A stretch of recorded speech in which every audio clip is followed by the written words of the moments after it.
예, 오늘 말씀은 누가복음 15장 11절로 24절 말씀입니다. 누가복음 15장 11절로 24절. 예, 오늘 이 말씀을 가지고 같이 말씀을 나누고자 하는 말씀의 제목은 하나님의 모습이라는 제목으로 같이 말씀을 나누고자 합니다. 여러분, 오늘 본문은 여러분 굉장히 많이 들어보셨을 거예요. 예, 가장 많이 알려진 제목은 돌아온 탕자, 뭐 이런, 돌아온 탕아, 뭐 이런 제목으로 많이 들으셨을 거예요. 이 내용은요, 누가복음에만 나옵니다. 이 두 아들의 비유는 누가복음에만 나옵니다. 이것은 예수님께서 하신 말씀이세요. 누가복음 15장 1절에서 3절에서 모든 세리와 죄인들이 말씀을 들으러 가까이 나오니 바리새인과 서기관들이 수군거려 이르되 이 사람이 죄인을 영접하고 음식을 같이 먹는다 하더라. 예수께서 그들에게 이 비유로 이르시되라고 합니다. 그러니까 세리와 죄인들이 예수님이 함께 식사를 하니까 주변에 있는 바리새인들이랑 그 종교 지도자들이 못마땅한 거예요. 그래서 예수님 그 옆에서 수군수군 되는 거예요. 저 사람이 죄인과 함께 막 거하고 있다, 막 이런 식으로 수군수군 되니까 그 다음부터 나온 비유들이 있습니다. 그 비유들 중에 세 번째가 이 비유라는 거예요. 첫 번째 비유는 뭡니까? 3절에서 7절에 나와 있는 잃어버린 양에 대한 비유고, 그 다음에 8절에서 10절까지 내용은 잃어버린 드라크마를 찾는 여인에 대한 비유입니다. 그리고 마지막에 요 내용이 바로 세 번째 비유라는 말씀이죠. 오늘 본문에 등장하는 인물은 아버지와 두 아들입니다. 이 본문의 주인공은 누구일까요? 둘째 아들일까요? 첫째 아들일까요? 하나님일까요? 아니, 아버지일까요? 네. 오늘 제가 제목을 드렸기 때문에 머리가 좋으신 분들은 오늘은 아버지가 주인공인가 보다 이렇게 생각을 하시는 분이 있으실 거예요. 예, 아버지가 주인공이에요. 아버지에 대한 부분을 이야기하시기 위해서 예수님께서는 이 이야기를 하는 것입니다. 하나님 아버지에 대한 거를 비유로 이야기하시는 거예요. 우리가 성경을 읽다 보면 하나님을 아빠, 아버지라고 불려지는 것을 하나님께서 기뻐하심을 알 수 있습니다. 그러나 우리가 하나님을 아버지로서 제대로 알고 있는지는 우리 각자의 배경에 따라서, 그리고 저와 여러분들이 육신의 아버지에 대한 경험이 어떠했느냐에 따라서 하나님을 이해하는 부분이 다를 수가 있습니다. 어떤 사람에게는 하나님 아버지에 대한 이미지가 따뜻하고 믿음직스럽고 그리고 뭔가 든든한 그런 마음을 가질 수가 있는데, 또 어떤 분들에게는 조금만 잘못해서 혼내는 분, 하나님을 그렇게 착각할 수도 있다라는 거예요. 징벌하시는 분. 내가 이번 주에 주일 성소를 제대로 못했는데 뭔가 사고가 생겼어. 그러면 하나님이 나를 치셨어. 할렐루야. 이런 생각은 성경적이지 않다는 거예요. 하나님은 한 분이신데 우리는 각자 하나님 아버지에 대한 이미지를 다르게 가지고 있다는 사실입니다. 성경을 보면 하나님 아버지는 사랑이시라라고 이야기하고 있지만 나는 다른 이미지로 하나님을 이해하고 있다면 내가 가지고 있는 하나님 아버지의 이미지가 과연 성경이 말하는 하나님 아버지의 모습인지를 확인해서 내가 가지고 있는 하나님의 아버지의 이미지가 성경적으로 변화되길 주님의 이름으로 축복합니다. 여러분, 하나님 아버지는 어떤 분이신지 예수님께서 비유로 말씀하신 내용을 함께 오늘 본문을 보면서 아버지의 모습을 분명히 깨달아 아는 시간이 되시길 주님의 이름으로 축복합니다. 하나님 아버지의 모습 첫째는요, 자녀의 요구를 들어주시는 분이시라는 거예요. 오늘 본문에 보시면 둘째 아들은 아버지에게 자신에게 돌아올 유산을 미리 땡겨달라고 합니다. 할렐루야. 네, 땡겨달라는 뭔 말인지 아시죠? 네, 미리 달래는 거예요. 이 요구는 지금도 그렇지만 이 당시에도 동일하게 굉장히 예의가 없는 자식, 무례한 자식, 속된 말로 후레자식. 할렐루야. 그런데 하나님 아버지는 그러한 둘째 아들의 요구를 들으시고 어떻게 해주십니까? 아버지가 그 살림을 각각 나눠 주었더니, 할렐루야. 아버지께서는 자녀의 요구를 들어주시는 분이십니다. 할렐루야. 하나님 아버지께서는 자녀들의 요청에 응답해 주시는 분이십니다. 할렐루야. 제가 예수님을 믿고 나서 하나님을 아버지라고 불렀는데 아버지라고 부를 때 그 어떠한 감흥도 없었어요. 어떤 든든함이나 그 어떠한 이미지가 어떤 것도 느껴지지 않고 항상 하나님 아버지 부르면 맹숭맹숭했었습니다. 하나님 아버지를 만나기까지 많은 시간이 걸렸어요. 왜냐하면 우리가 하나님 아버지를 부를 때 우리에게는 육신의 아버지에 대한 우리의 생각과 가지고 있는 이미지가 투영돼서 하나님 아버지를 볼 수밖에 없는 안타까운 상황에 놓여 있기 때문입니다. 저와 여러분들이 하나님 아버지를 만나는 데 있어서 굉장히 어려움이 있거나 하나님 아버지와 교제를 하는 데 있어서 제한을 받는 부분이 있다면 육신의 아버지와의 관계를 통해서 투영되는 경우가 많다는 것을 깨달아 하시기를 주님의 이름으로 축복합니다. 우리 육신의 아버지에게 우리가 어떤 대우를 받았는가에 따라서 예수님을 믿고 신앙생활을 하게 되더라도 하나님 아버지에 대한 우리의 생각과 감정이 영향을 받을 수밖에 없다는 거예요. 저는 한 번도 아버지와 깊이 있는 육신의 아버지요. 하나님 아버지가 아니라 육신의 아버지와 깊이 있는 대화를 해본 적이 없었어요. 저희 아버지도 말수가 되게 적거든요. 저희 집사람이 저희 집안에 왔을 때 가장 놀란 거. 말이 없는데 잘 지내. 할렐루야. 저희 집사람은 일남 2녀 이 집안이다 보니까 그래도 딸들이 있으니까 말이 많은 거예요.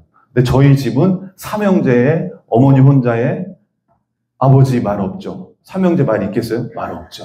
저희 어머니도 말수가 적은 분이시죠. 그러니까 집이 조용히 할렐루야. 저는 아버지에 대한 감정이 유년 시절에 그렇게 좋지 않았어요. 저는 초등학교 때부터 가출을 상상하곤 했습니다. 할렐루야. 초등학교 2학년, 3학년 때부터 가출을 하는 상상을 했었어요. 가출해서 외할머니 댁 가면 학교에서 집으로 전화 올 텐데 막 이런 이상한 그 상상 굉장히 동원을 해가지고 굉장히 많은 상상을 했었어요. 왜냐하면 집이 너무나도 스펙타클했습니다. 할렐루야. 집안의 이 일들이 서스펜스와 스릴이 넘치는 집안이었어요. 할렐루야. 아마도 저와 같은 경험이 있는 분들이 여기 있으실 수 있으실 거예요.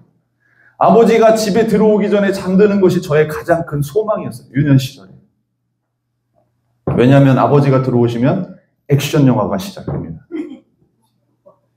그래서 저는 어려서부터 아버지를 싫어하고 아버지에 대해서 증오의 감정을 가지고 살아왔습니다.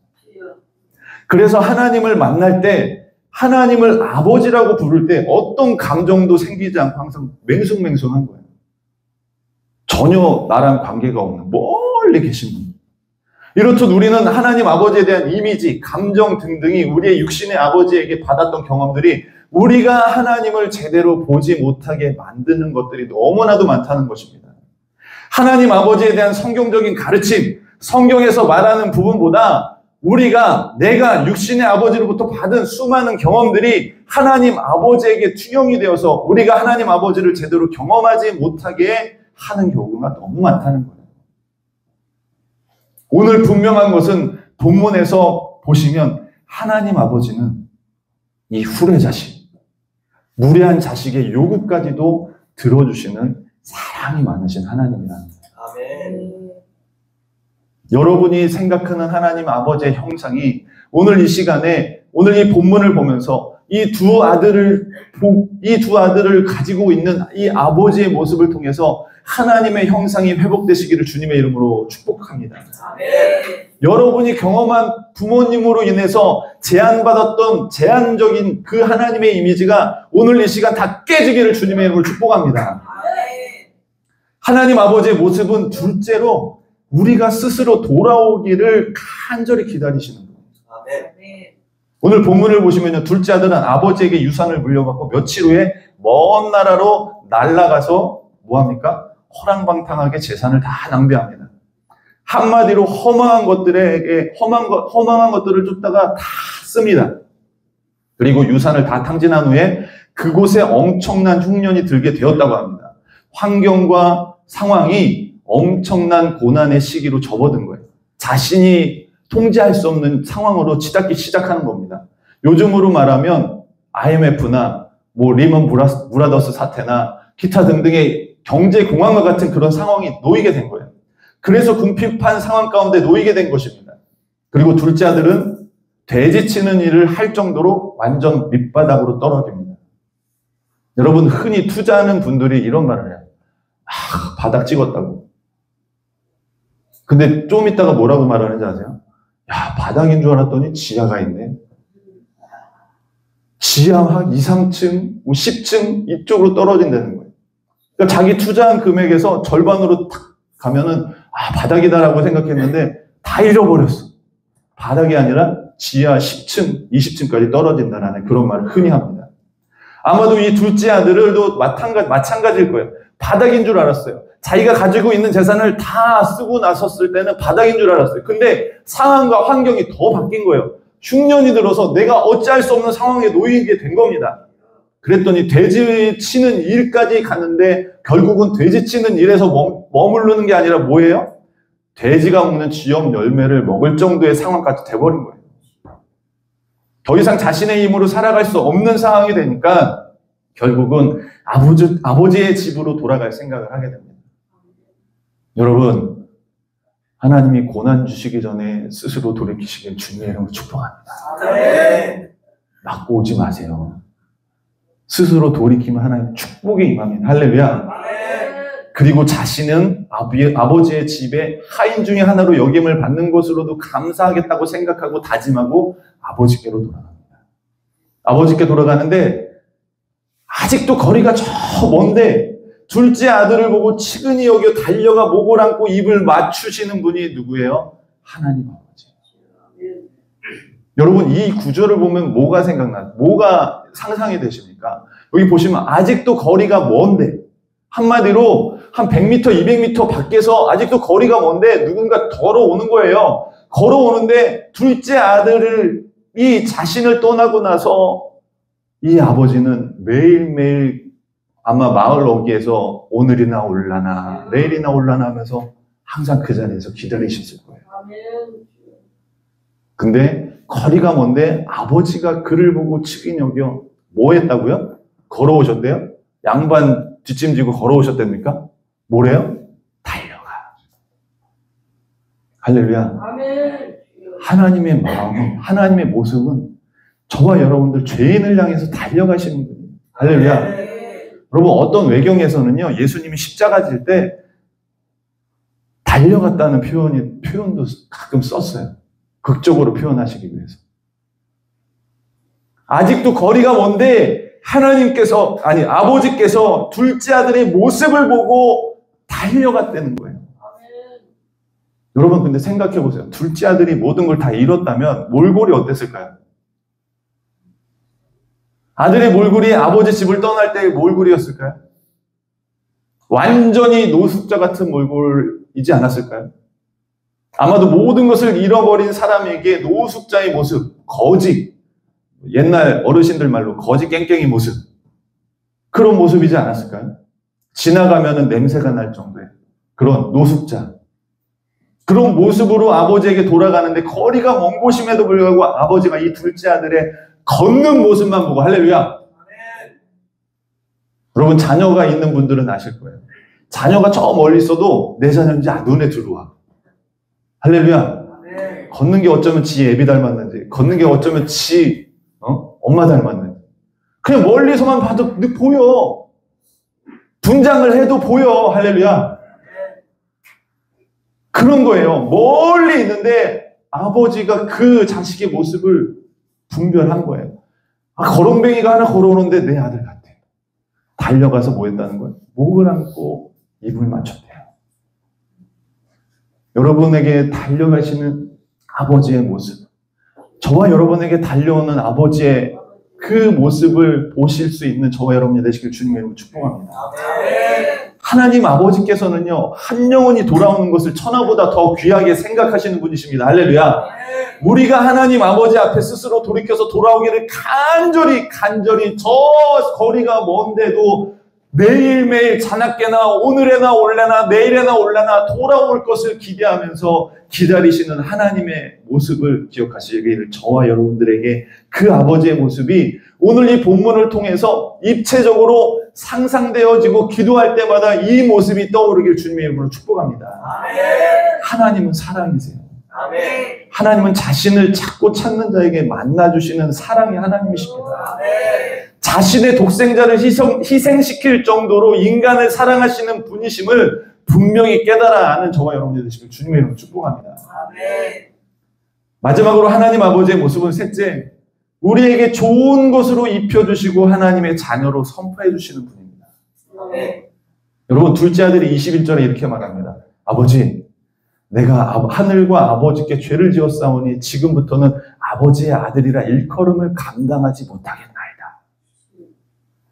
아들은 아버지의 아들로 불려질 자격이 없다고 고백하는 거예요. 그런데 하나님 아버지는 뭐라고 하십니까? 그러한 고백에 관심이 없으세요. 할렐루야. 종들에게 선포합니다. 제일 좋은 옷을 내와라. 손에 가락지를 끼우고 발에 신을 신겨라. 아멘.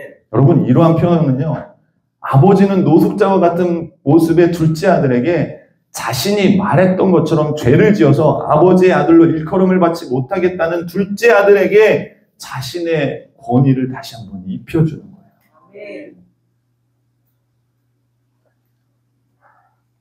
저도 기억이 이제 50이 이제 왔다가 50줄에 들어서니까 기억이 이제 가물가물해요. 가물가물한데, 제가 재수할 때 참석한 중고등부 수련회였는지 군대 갓 제대했을 때 참석한 중고등부 수련회였는지 모르겠지만 얼떨결에 중고등부 수련회를 쫓아갔어요.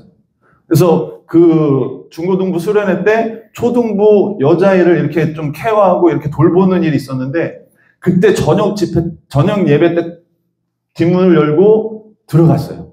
그러니까 교회가 아니라 어떤 그 시골의 수련회장으로 간 거죠. 그래서 거기서 저녁 집회를 하는데 문을 열고 딱 들어가서 예배 가운데 있는데 어떤 마음이 드냐면, 나는 교회랑 어울리지 않는 사람이다.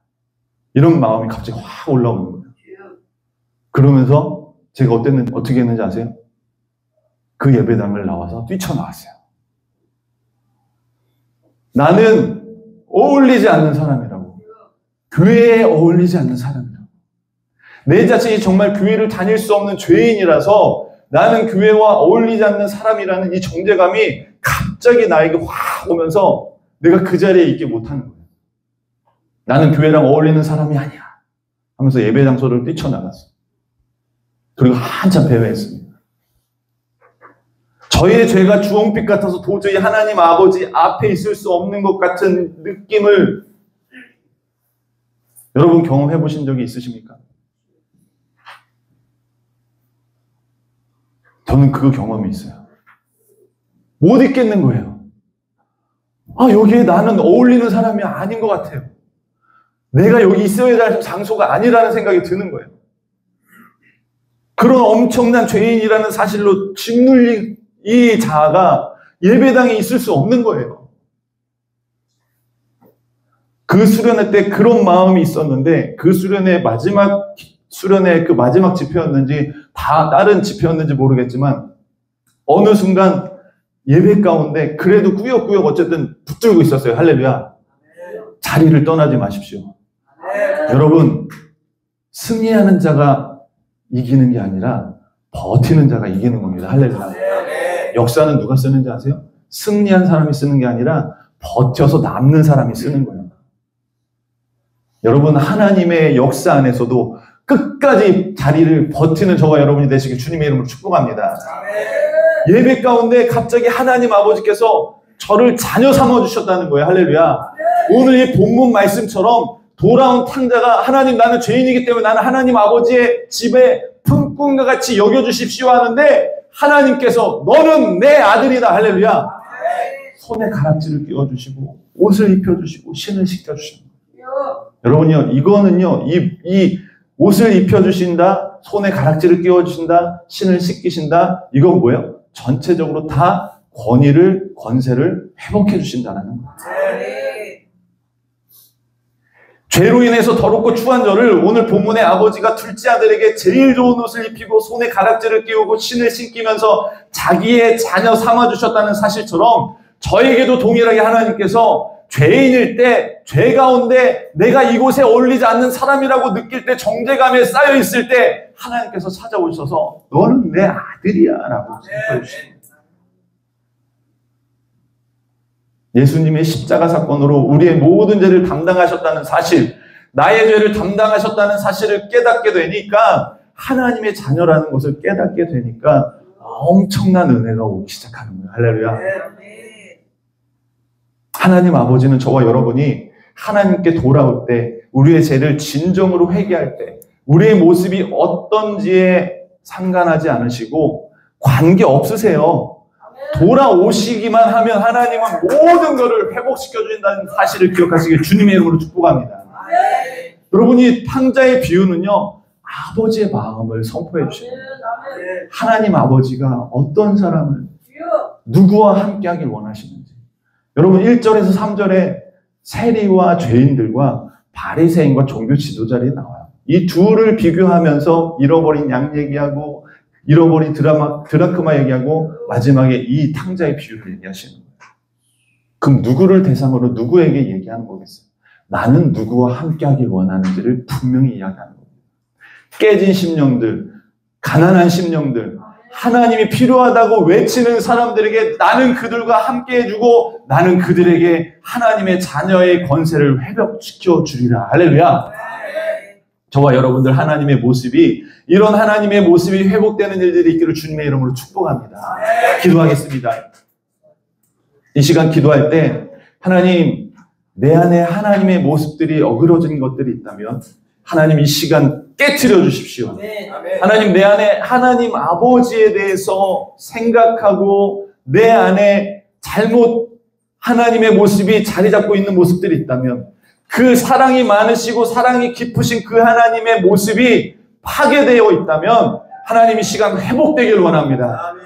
하나님, 정말로 내가 주님 안에서 하나님의 아버지의 모습, 자녀의 요구를 다 들어주시는 하나님, 내가 돌아오기를 먼 거리에서 기다리시는 하나님, 하나님의 자녀로서 내가 너는 내 아들이다, 오늘날 내가 너를 낳았도다 라고 선포해 주시면서 하나님의 자녀의 권세를 회복시켜 주시고 덧입혀 주시는 그 하나님, 그 하나님의 모습이 오늘 내 안에 각인되기를 소원합니다. 하나님, 내 안에 하나님의 모습을 회복시켜 달라고 우리 주여 한번 부르시고 간절히 기도하겠습니다.